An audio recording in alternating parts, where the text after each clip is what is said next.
খাচ্ছি প্রতিনিয়ত। আমার মা আমাকে বিয়ের জন্য চাপ দিচ্ছে প্রতিনিয়ত, আর প্রতিদিন বাসায় একটা না একটা সম্বন্ধ আসতেছে। এখন কি করব? তো আমি তোমার কথা বলে দিচ্ছি মাকে, মা যেহেতু আমার ফ্রেন্ড, ভালো কথা। মা জিজ্ঞেস করলো আচ্ছা ছেলে কি করে বা ছেলে কোথায় থাকে, ছেলের সাথে একটু পরিচয় হতে চাই। এখন তো বিপদে পড়ছি আমি। যেই বলছে ছেলে রাজনীতি করে, আমার মা বলছে আচ্ছা ছেলে রাজনীতি করে, ভালো কথা, এটা তো প্রফেশন হইতে পারে না, তাহলে ছেলে কি করে? আমি যতবার বলি প্রফেশন প্রফেশন রাজনীতি, মা বলে তাহলে ইনকাম সোর্স কি, সোর্স অফ ইনকাম কি? আমি বোঝাইতে পারতেছি না আমার মা। প্রফেসর আর একজন বিসিএস ক্যাডার আছে। প্লিজ আমাকে একটু বলবা বুঝায়।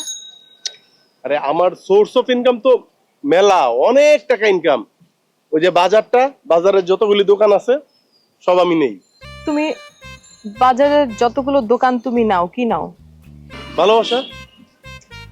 এই যে ট্রাক স্ট্যান্ড, রাস্তার উপর যে সারিবদ্ধ ভাবে ট্রাকগুলি দাঁড়ায় থাকে, ওরা আমার ভালোবাসা দেয়।